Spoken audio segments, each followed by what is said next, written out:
Here I've got DOOGEE S50 and let me show you how to block a number on the following device. So at first you have to open the phone dialer, then tap on the more icon, which is 3 dots one in right upper corner, and then select settings. Here you will notice call blocking, so smoothly select it, and now by tapping on add a number,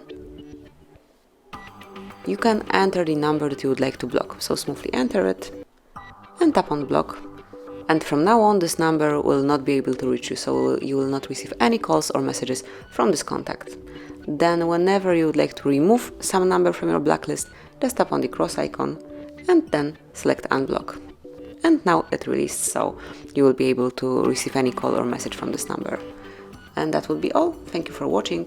Please subscribe our channel and leave the thumbs up.